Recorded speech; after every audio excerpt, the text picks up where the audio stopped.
वरील विवरणप्रमाणे माननीय पोलीस अधीक्षक श्री संदीप घुगे सो व माननीय अपर पोलीस अधीक्षक सो श्रीमती रितू खोकर मॅडम तसेच विटा उपविभागीय पोलीस अधिकारी श्री विपुल पाटील यांनी विटा पोलीस ठाणे हद्दीमध्ये अंमली पदार्थ, नशेच्या गोळ्या, इंजेक्शन विरोधी कारवाई करण्याकामी आदेश दिले होते।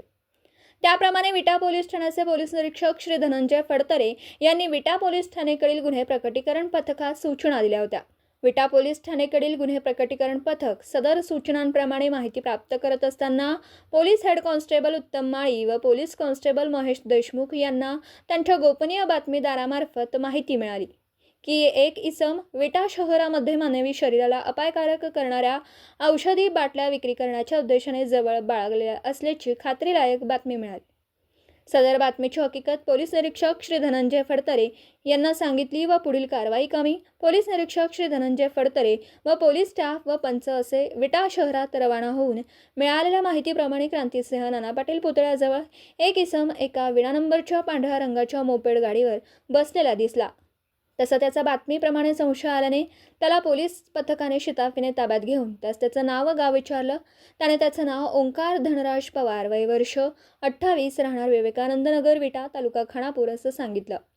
त्यानंतर त्याची 2 पंचासमक्ष अंगझडती घेतली असता त्याच्या अंगझडतीत मानवी शरीराला अपायकारक करणाऱ्या मेफॅन्टर्माइन सल्फेट इंजेक्शन IP असे लिहिलेल्या एकूण 35 सीलबंद औषधी बाटल्या मिळून आल्या। त्यास सदरच्या इंजेक्शनच्या बाटल्या कोणाकडून आणल्या याबाबत विचारलं असता त्याने सदरच्या बाटल्या या बादल अब्दुल पिरजादे राहणार विटा याच्याकडून घेतल्या असून पुढे जादा दराने विक्री करीत असतो असं सांगितलं।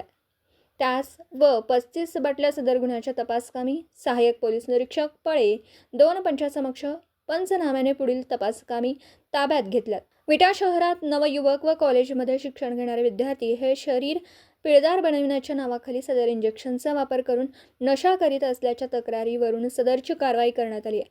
सदर इंजेक्शनच्या बाटल्या या कोठून खरेदी केल्या आहेत त्याची मुळापर्यंत जाऊन सखोल तपास करीत आहोत। सदर गुन्ह्याचा पुढील तपास पोलीस उपनिरीक्षक जयश्री कांबळे या करीत आहेत। सांगली जिल्ह्याचे पोलीस अधीक्षक माननीय Sandeep Ghuge sir, upper police अधीक्षक श्रीमती रितू खोकर मॅडम, विटा विभागाचे उपविभागीय पोलीस अधिकारी विपुल पाटील सर यांनी विटा शहरामध्ये विटा पोलीस ठाण्याच्या हद्दीमध्ये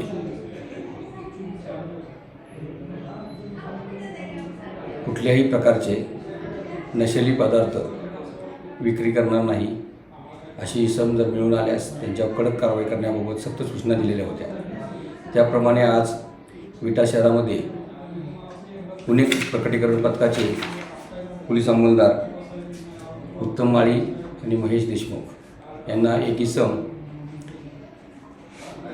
इसम मेफॅन्टर्माइन सल्फेट इंजेक्शन हे नशेली इंजेक्शन, नशा येणारे इंजेक्शन विक्री करण्याच्या उद्देशानं जवळ बाळगलेले आहे अशी खात्रीशीर बातमी मिळाल्याने सदर ठिकाणी पोलीस पथकाला छापा टाकून सक्त कारवाई करण्याच्या सूचना देण्यात आल्या होत्या। त्यानुसार गुन्हे प्रकटीकरण पथकाने सदर ठिकाणी छापा टाकून सदर इसमास ताब्यात घेण्यात आले।